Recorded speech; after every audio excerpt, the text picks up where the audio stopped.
우리 함께 한 목소리로 5절의 말씀을 읽어가도록 하겠습니다. 함께 읽겠습니다. 시작. 그들이 아침을 먹은 뒤에 예수께서 시몬 베드로에게 물으셨다. 요한의 아들 시몬아, 내가 이 사람들보다 나를 더 사랑하느냐? 베드로가 대답하였다. 주님, 그렇습니다. 내가 주님을 사랑하는 줄을 주님께서 아십니다. 예수께서 그에게 말씀하셨다. 내 어린 양 떼를 먹여라. 예수께서 두 번째로 그에게 물으셨다. 요한의 아들 시몬아, 내가 나를 사랑하느냐? 베드로가 대답하였다. 주님, 그렇습니다. 내가 주님을 사랑하는 줄을 주님께서 아십니다. 예수께서 그에게 말씀하셨다. 내 양떼를 쳐라. 예수께서 세 번째로 물으셨다. 요한의 아들 시몬아,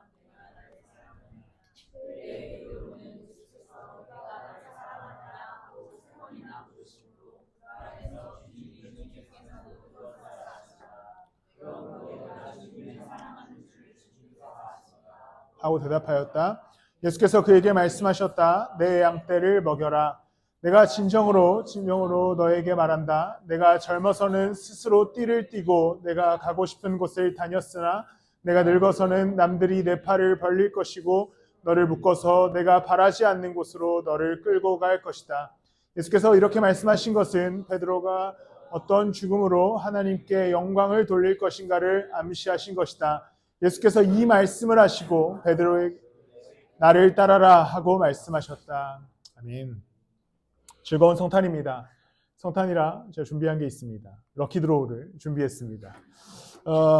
네, 우리 인원수에 비해서 선물을 좀 많이 준비해서요. 누가 뽑힐지 모르고 또 누가 무엇을 뽑을지 모르고 제가 선물을 준비했고, 그래서 다 이름 다 넣으셨죠? 다 넣으셨죠? 안 넣으신 분 혹시 있으십니까? 이삭 안 넣었어요? 넣었어요. 네, 사랑이가 오늘 아주 이쁜 옷을 입고. 그래서 총 선물은 5개입니다. 꽤 많죠. 확률이 꽤 높습니다. 네, 타율이 높습니다. 그래서 첫 번째부터 이 상급이 정해져 있습니다. 그러니까 선물의 수준이 정해져 있습니다. 첫 번째 선물부터 먼저 뽑겠습니다. 누가 뽑히더라도 실망하지 마시고 한번 뽑아보겠습니다. 자, 첫 번째입니다. 설교의 일환입니다. 이거 더 좋은 것 같아요. 제가 여기서 하나씩 뽑겠습니다. 너무 더 좋은 것 같아요. 자, 첫 번째. 태우 뽑았어요. 네. 사실 꼴찌 상품이긴 한데, 자, 왜냐면 남산 돈가스 상품권입니다. 저도 누구한테 받았는데 저희 동네 없어가지고 천호역에 있어요. 천호역에 둘이서 가서 먹으면 됩니다. 두 명권이니까요. 자, 한 명 더 뽑겠습니다. 자, 한 명. 자, 이거 조작한 건 아닌데 죄송합니다. 지유가 뽑혔습니다. 지유가.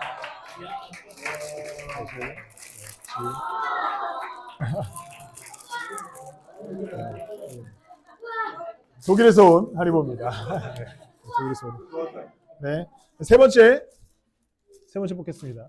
이거 하나가 떨어져 있는 거를 보도록 하겠습니다. 이거는 제 이름이 나와서 그냥 패스하고 패스하고 보겠습니다. 자, 세 번째입니다. 이거 계속 이렇게 되면 안 되는데. 은서가 초콜릿입니다. 이거 초콜릿.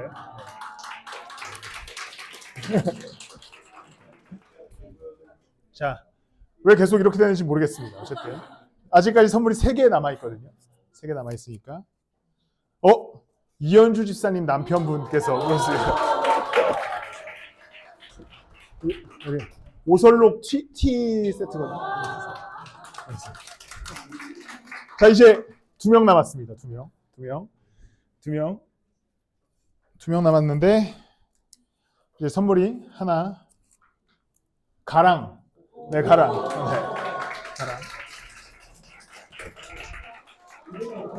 네, 양키 캔들 작은 거. 네. 자, 이제 진짜 제일 좋은 선물. 마지막 한 명입니다. 마지막 한 명. 자, 제일 좋은 선물인데, 예송. 성경책입니다.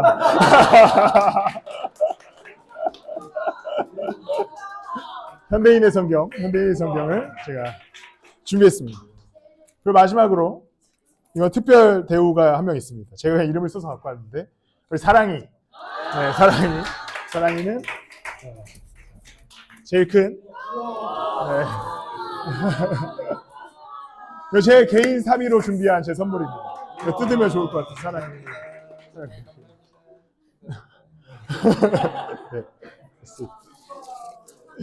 네. 네. 사랑이는 저 병원 놀이를 갖고 싶다 해서 나중에 또 사랑이가 의사가 돼서 우리에게 큰 유익이 될지 어떻게 또 알겠습니다. 네, 오늘은 예수 그리스도께서 오신 성탄절입니다. 그냥 뭐 재미삼아 럭키드로우를 원래 저는 지론이 예수님 생일인데 왜 우리가 선물을 받는가에 대한 지론이 있어서 선물을 잘 안 주는데 재미삼아 럭키드로우를 해봤습니다. 럭키드로우를 할 때 우리는 뭐 이런 생각들이 들겠죠. 왜 난 안 뽑힐까에 대한 생각도 들 거고 왜 나는 안 주지? 왜 이렇게 불공평하지? 뭐 이런 생각을 하셨을 수도 있습니다. 사랑이가 제일 큰 선물을 가지고 가는 걸 보면서 아니 왜 사랑이만 저렇게 큰 걸 주고 우리는 주지 않지? 뭐 이런 생각을 하실 수도 있죠. 그런데 억울한 마음이 있을지라도 여러분들은 사랑이가 아니잖아요. 여러분들이 나중에 아이를 낳으면 제가 똑같이 대우해 드리도록 하겠습니다. 어쨌든 우리는 어떠한 이런 뭐 럭키드로우를 하면서 왜 불공평한가, 왜 선물에 차등이 있는가, 왜 나는 뽑히지 않는가 뭐 이런 생각들을 하셨을 수도 있습니다. 그런데 우리는 오늘 성탄절을 맞아서 예수 그리스도의 오심에 관한 이야기를 나누게 될 텐데 예수 그리스도께서 우리 가운데 오신 이유는 이 럭키드로우처럼 누군가를 지명하여서 뽑고 구원하여 주시기 위해서 오신 것이 아니죠. 예수 그리스도의 십자가와 그 은혜, 그분의 오심은 행운권 추첨 같은 분이 아니라 모든 이들을 위한, 모든 인류를 위한 구원의 은혜와 이 땅 가운데 오심이었습니다. 그래서 오늘 저는 이 말씀을 통하여서 베드로와 예수 그리스도의 대화를 통하여서 우리 가운데 오신 예수님, 또 우리 모두 가운데 오신 예수 그리스도에 관한 이야기를 함께 나누어 보고자 합니다. 베드로는 어떤 사람이었습니까? 예수님의 1번 제자였죠. 첫 번째 제자였습니다. 그런데 이 베드로가 어떠한 실수를 범하냐면 예수님께서 십자가에 못 박혀 죽으실 그때에 예수님을 부인합니다. 나는 예수님을 모릅니다. 난 그런 사람이 아닙니다. 라고 총 몇 번? 3번 부인하게 되죠. 소위 배신자이기도 하고요. 어쩌면 예수님을 떠나려고 했던 사람일 수도 있겠습니다. 그런데 이제 그가 예수님 자기가 따르던 스승이 죽으러 가고 십자가에 못 박히는 것을 보자 그 역시도 처벌을 받을까 두려워서 나는 그를 모릅니다. 나는 그를 알지 못합니다. 당신이 사람을 잘못 봤습니다. 라고 3번 부인하고 도망가게 됩니다. 그리고 그가 과거에 살았던 삶인 어부로서의 삶으로 돌아가서 갈릴리 호수에서 어부의 삶을 살고 있었습니다. 그런데 예수님께서 부활하셔서 이 베드로를 찾아오시게 되죠. 완전한 실패, 완전한 예수 따름을 포기했던 인물을 그리스도가 찾아오시게 됩니다. 이 장면에서 예수님은 좀 장난기가 있으신가 아니면 뭔가 좀 못되신가 이런 생각이 드는데요. 아무도 이 부분들을 생각해보지 못하셨을 텐데 베드로가 예수님을 부인할 때 어디서 부인하는지 아십니까? 숯불 근처에서 부인합니다. 그 숯불을 피워놓고 사람들이 막 이제 추위를 피하고 있는 그곳에서 예수님을 3번 부인합니다. 그런데 예수님이 부활하셔서 베드로를 찾아와요. 거기다 숯불을 붙입니다.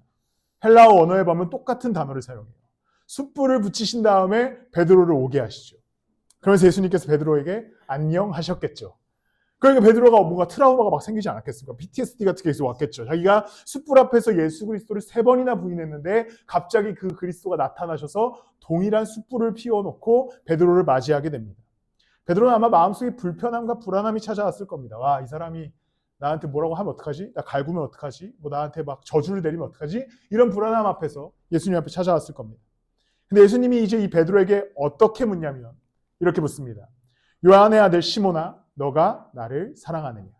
보통 우리는 이 말씀을 가지고 설교를 어릴 적부터 들어오셨던 분들은 이런 것들을 많이 나눴을 거예요. 사랑의 첫 번째는 필레오고, 두 번째는 아가페고, 세 번째는 이렇게 얘기할 텐데 사실 그거는 예수님은 헬라어를 쓰지 않으셨고 아람어를 사용하셨기 때문에 그 설교는 약간 언어 유희 같은 게 있습니다. 근데 오늘 제가 나누고 싶은 장면은 바로 이겁니다. 요한의 아들 시몬아, 너가 나를 사랑하느냐? 이거를 3번이나 물으시죠. 그런데 이것이 좀 이상하지 않습니까? 원래 베드로죠. 사실 이게 본명입니다. 요한의 아들 시몬이 본명입니다. 베드로는 예수님이 붙여주신 별명이었어요. 내가 너를 장차 게바, 즉 베드로가 되게 하겠다. 반석이 되게 하겠다라고 하시면서 이제부터 내가 너를 베드로라고 부를게 라고 하신 예수님이 지어주신 별명이었습니다. 그런데 뜬금없이 예수님께서 베드로를 찾아오셔서 말씀하시기를 베드로야 라고 하시지 않고 야 요한의 아들 시몬아 너는 나를 사랑하냐? 라고 얘기하는 거죠. 왜 그러셨을까요? 거리를 두시는 걸까요? 이제부터 내가 너 별명 안 부른다. 너랑 이제 친분이 없어서 나 그냥 너 옛날 본명, 그러니까 옛날 이런 거죠. 뭐 예를 들어서 우리가 매튜 이렇게 하다가 갑자기 어느 날 야 배규아 이렇게 뭔가 갑자기 거리가 확 느껴지잖아요. 어느 날 뭐 이제 혜진이가 제일 많이 하는 것 같아요. 규아 오빠 하다가 매튜 하다가 배규아 이렇게 해버리면 거리가 확 멀어지는 거지 않습니까? 예수님도 약간 그런 느낌일까라는 생각을 하게 됐습니다. 전혀 그런 게 아니죠. 예수님께서 베드로에게 요한의 아들 시몬아라고 부르신 이유는 거리감을 느끼신 게 아니라 베드로에게 찾아오셔서 그를 질책하거나 그를 예수님께서 세우셨던 것을 포기하시지 않은 인간 요한의 아들 시몬을 만나러 가신 겁니다. 그러니까 즉 이런 거죠. 예수님을 찾아와서 예수님께서 베드로를 찾아와서 야 내가 너를 베드로로 세웠잖아. 야 내가 너를 반석으로 세웠잖아. 너 왜 나를 부인했어? 야 내가 너 베드로로 세워서 제자들 중에 으뜸 제자로 삼았잖아. 너 왜 나를 부인했어? 너 왜 나를 부인하는 거야? 너 정신 나갔어? 이렇게 갈구신 게 아니라 그저 이제 예수를 부인함으로써 인생을 정리하고 갈릴리 호수로 돌아간 그 어부, 그 요한의 아들 시몬에게 찾아가셔서 예수님께서 말씀하시는 겁니다. 요한의 아들 시몬아, 네가 나를 사랑하느냐? 지금 그 어부의 자리에서, 지금 그 물을 깁고 있는 그 순간에 너는 나를 사랑하냐? 라고 물으신 거죠. 베드로라고 하는 이름은 어떤 것입니까? 그리스도를 따라가는 제자의 이름이죠. 반석이라는 이름을 갖고 있기 때문입니다. 우리가 지난주에 나눴던 말씀을 보면 예수님은 그 반석 위에 교회를 세우겠다라고 약속하시기도 하죠. 근데 만약에 예수님께서 베드로야 라고 물으셨다면 베드로에게는 엄청난 압박감과 죄책감이 들었겠죠. 이 사람이 나를 베드로, 반석으로 세우셨는데 내가 그를 부인했다. 그런데 예수님은 그에게 찾아오셔서 그냥 인간 시몬아, 그냥 사람 시몬아, 그냥 어부 시몬아, 실패한 시몬아, 나를 사랑하냐라고 물으시는 겁니다. 예수님께서는 베드로를 구원하시기 위해 오신 것이 아니죠. 자신을 위해 특별한 헌신을 하는 베드로, 자신을 위해 특별한 희생을 감당하는 베드로를 위해서 이 땅 가운데 오신 것이 아닙니다. 예수님은 아무것도 아닌 요한의 아들 시몬, 어부 요한의 아들 시몬, 실패한 요한의 아들 시몬, 그리고 좌절하고 절망한 요한의 아들 시몬을 건지시고 구원하시기 위해 오신 것이죠. 그러니까 예수님은 베드로가 반석이든 그가 으뜸 제자였던 것과 상관없이 3번의 실패를 경험했지만 여전히 요한의 아들 시몬으로 살아가고 있었던 그에게 찾아가셔서 요한의 아들 시몬아 너가 나를 사랑하냐라고 하시는 것이죠. 우리가 믿는 예수 그리스도는 우리의 헌신의 정도, 헌신의 크기 혹은 헌금의 금액 어떤 대단한 우리의 희생을 보고 우리에게 구원을 줄까 말까 결정하시는 분이 아닙니다. 그리스도는 스스로 먼저 헌신과 희생하기로 결정하신 이후에 가장 낮은 자였고 실패한 자, 그리고 예수를 부인하기도 했던 이 요한의 아들 시몬을 구원하시기 위해 오신 것이죠. 이 예수 그리스도는 우리에게도 동일합니다. 그리스도는 우리의 헌신의 크기, 우리의 대단한 어떤 사역의 크기, 우리의 어떤 대단한 능력을 보시고 구원을 줄까 말까 결정하시는 분이 아니죠.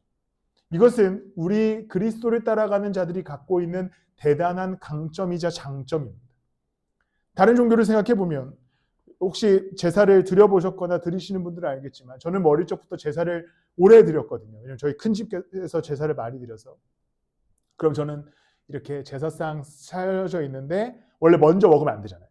저는 이제 절을 안 했으니까 이렇게 부엌에 숨어서 약과를 혼자 집어먹는 게 그 제 인생의 큰 즐거움이었습니다.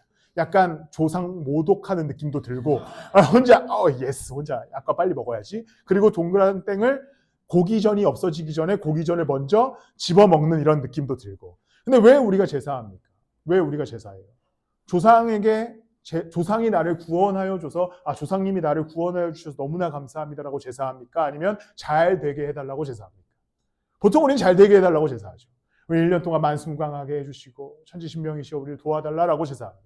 왜 인당수 물을 떠놓고 기도했겠습니까?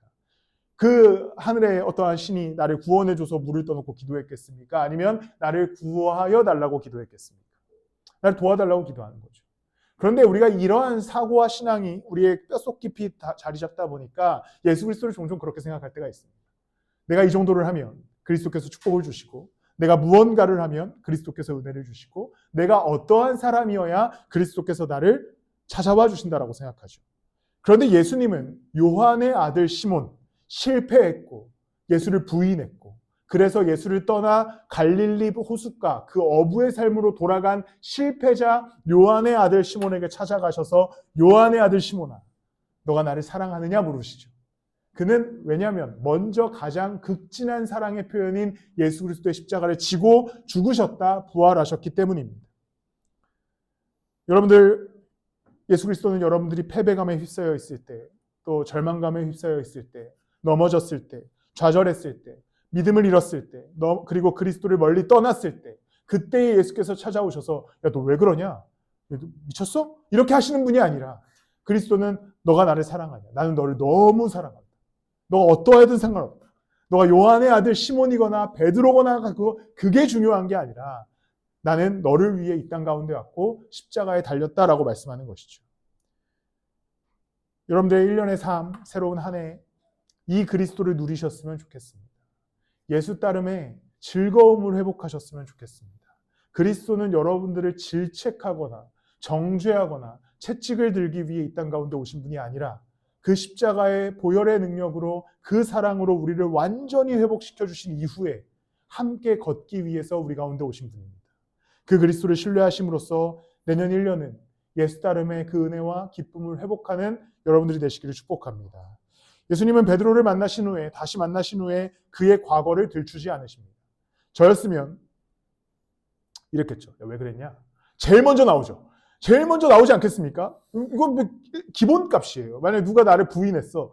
예를 들어서 뭐 누가 있을까요? 창훈쌤이 저는 김희중 목사를 모릅니다. 신천지 같습니다. 누가 이렇게 소문을 내고 다녔어요? 소문을 내고 다녔는데 제가 창훈쌤을 만나자마자 창훈쌤 왜 그러셨어요? 이렇게 얘기하지 않겠습니까? 당연하죠. 당연한 겁니다. 뭐 부부 사이에도 제일 많이 그렇게 얘기하시지 않습니까? 왜 그랬어? 왜? 뭐가 문제야? 계속 이렇게 추궁하고 질책하고 이유를 찾고 그러면서 갈구고 혼내고 막 이게 계속해서 반복되는 게 인간관계잖아요. 그런데 그리스도를 생각해 보십시오. 자기를 3번이나 부인한 베드로가 자기 앞에 나타났습니다. 예수님이 처음 하는 질문이 뭐냐면 너 나를 사랑하냐? 라고 물어보시죠. 그리고 또 물어봅니다. 너 나 사랑해? 마지막으로 물어봅니다. 너 나 정말 사랑해? 그리고 나서 어떠한 질책과 어떠한 이유와 어떠한 원인을 찾지 않으시고 그래 나를 위해 살아가라 라고 말씀하시죠. 이것이 그리스도의 이 땅 가운데 오신 명확한 이유입니다. 그리스도는 우리의 과거를 기억하시고 우리의 죄의 목록을 끄집어내셔서 등급을 매기신 다음에 얘는 한 1등급 정도 되니까 이 정도의 은혜를 줘야겠다. 얘는 한 2등급 정도 되니까 이 정도의 은혜를 줘야겠다. 얘는 아직 좀 모자르니까 잠시 어딘가에 방치시켜놨다가 뭔가 나를 위해 희생을 하면 그때 선물을 줘야겠다라고 하시는 분이 아니라 그리스도는 그가 영원한 생명을 위해 우리 가운데 오셨고 그냥 사랑 자체이신 분이 우리 가운데 오셔서 십자가에 달리셨기 때문에 우리의 과거를 기억하지 않으시고 우리의 약함을 기억하지 않으시고 우리의 절망과 좌절을 기억하지 않으시고 그냥 무조건 사랑하시는 분으로서 우리와 함께 걸으시는 분임을 기억하십시오. 1년의 시간 동안 여러분들이 예수 그리스도를 찾아 나설 때에 그리스도 앞에 나아갈 때에 마음에 불안함이 없으셨으면 좋겠습니다. 예수님 나 뭐 해야 되지? 나 예수님한테 가서 뭐 특별한 걸 좀 드려야 되나? 뭐 내가 예수님한테 가서 뭐 이렇게 뭐 교회를 섬겨야 되나? 아니면 뭘 해야 되나? 뭐 해야 되나? 이런 거 생각하지 마십시오. 그리스도는 그냥 여러분들을 사랑하시는 분입니다. 예레미야 31장 34절 말씀을 함께 읽도록 하겠습니다. 함께 읽겠습니다. 시작.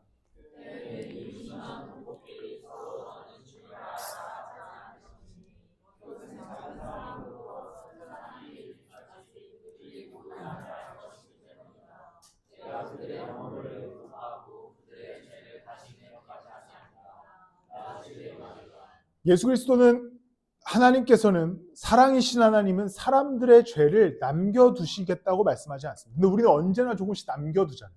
누가 나한테 잘못했을 때 항상 남겨둡니다.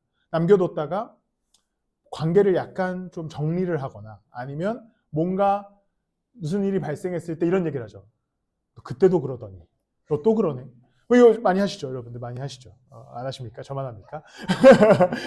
보통 뭐 그런 얘기들을 많이 하죠. 근데 하나님께서 뭐라고 말씀하시냐면 너의 죄를 내가 기억하고 있겠다라고 말씀하시거나 내가 지금은 용서해 주는데 내가 나중에 문제가 생기면 이걸 끄집어내 줄게라고 말씀하시는 분이 아니라 나 기억하지 않을게.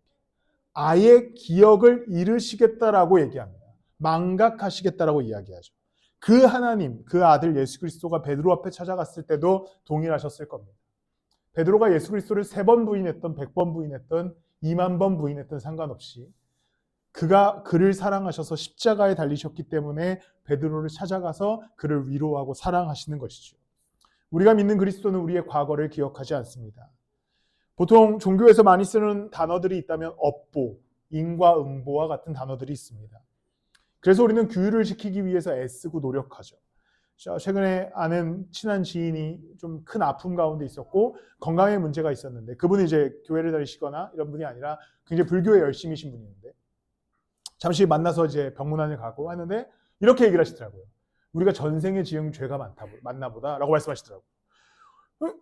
뭐 현생에 지은 죄도 문제인데 전생에 지은 죄가 많아서 내가 오늘 고통을 당하고 있다고 이야기하시는 그분을 얘기를 들으면서 막 소위 저만의 표현을 막 거품이 물리더라고요. 아니 내가 초등학교 때 누구를 괴롭혀서 지금 이런 문제를 만났나 보다 해도 어떻게 이야기를 좀 해볼 텐데 전생의 죄 때문에 지금 고통을 당하신다는 거예요.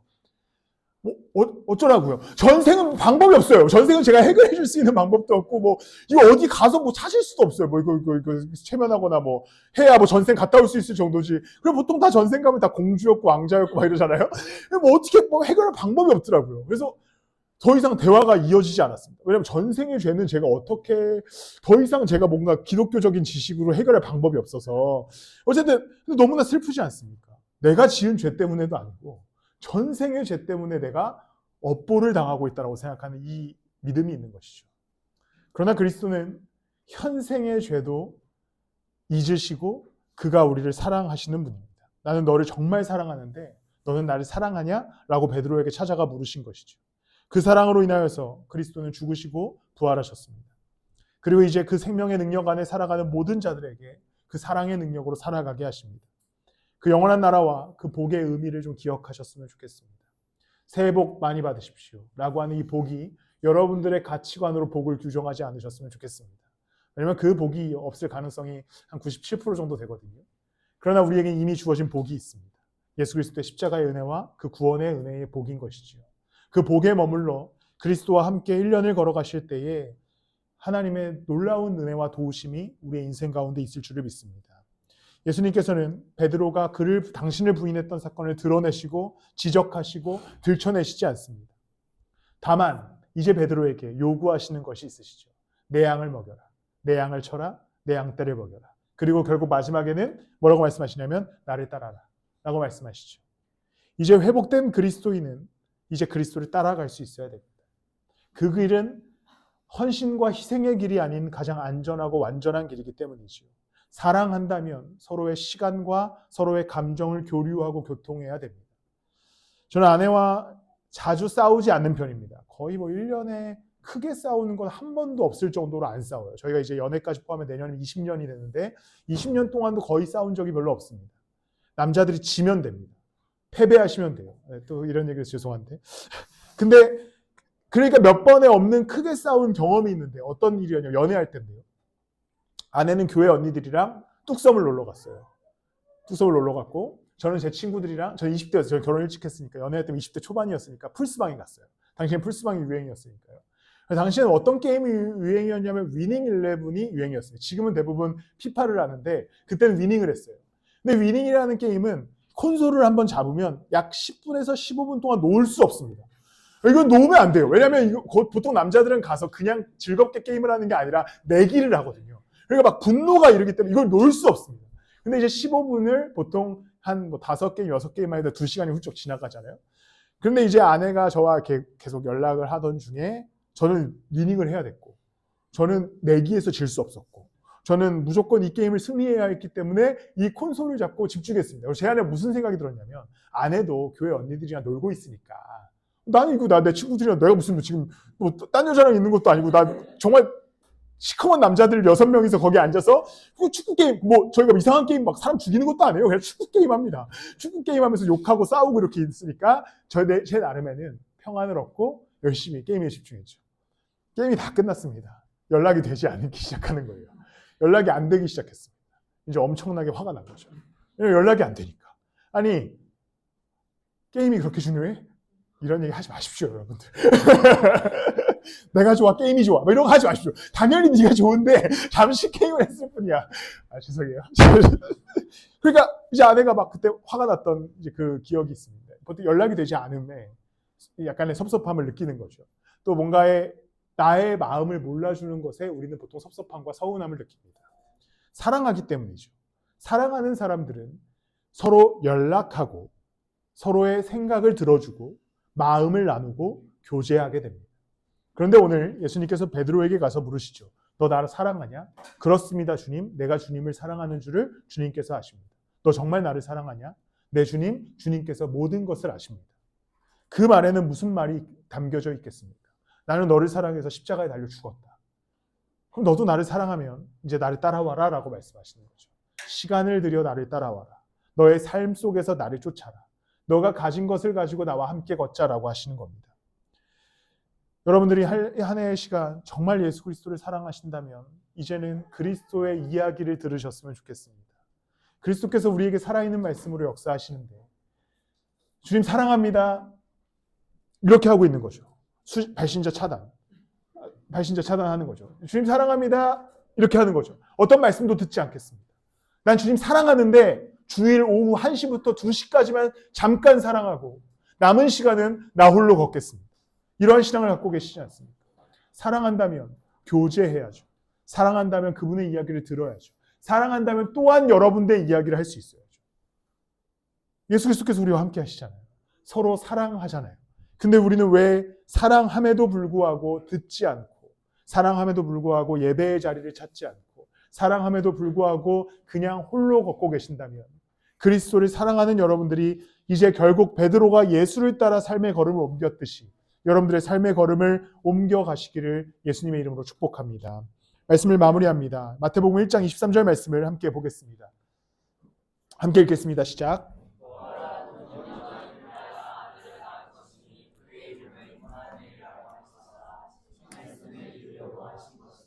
임마누엘은 번역하면 하나님이 우리와 함께 계시다는 뜻이다. 이거 제가 쓴 게 아니라 성경에 이렇게까지 써 있어요. 안 읽으시려고 한 것 같아가지고 제가 쓴 줄 알고 성경에 이렇게 써 있습니다. 임마누엘은 번역하면 하나님이 우리와 함께 계시다는 뜻이다. 그리스도께서 이 땅 가운데 오실 때에 그런 선언이 등장합니다. 그가 우리 가운데 인간의 몸을 입고 오실 텐데 그는 임마누엘이다. 그는 우리와 함께 하신다라고 얘기하죠. 예수 그리스도께서 이 땅 가운데 오셔서 십자가에 달리신 이유, 그가 우리에게 구원하여 주신 이유는 이제 우리를 너무나 사랑하신 그리스도가 우리를 건지셔서 우리와 함께 하시기 위함입니다. 2026년 여러분들의 삶, 여러분들의 인생, 여러분들의 모든 걸음은 홀로 걷거나 혹은 그리스도께 무언가를 받기 위해서 드림으로써 걸어가는 인생이 아니라 이미 우리에게 구원의 은혜를 허락하신 그리스도가 우리와 함께 걷는 인생임을 기억하십시오. 한 해 동안 임마누엘, 하나님이 우리와 함께 계시다는 약속을 예수 그리스도의 십자가로 허락하신 분은 절대 우리를 떠나지 않으시기에 여러분이 그를 사랑하신다면 2026년 한 해 동안 그를 찾으시고 예배의 자리를 소중히 여기시고 말씀을 읽으시고 그리고 또한 그와 함께 삶의 걸음들을 결정하며 옮겨가시기를 축복합니다. 우리와 함께 하시는 임마누엘 그 예수 그리스도께서 우리의 인생을 끝까지 지켜주실 것입니다. 우리 자 함께 먼저 기도하실 때에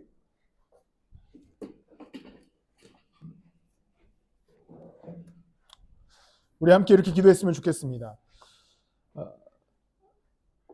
여러분들의 실패와 여러분들의 어떠한 절망과 좌절을 보지 않으시고 그저 사랑하시는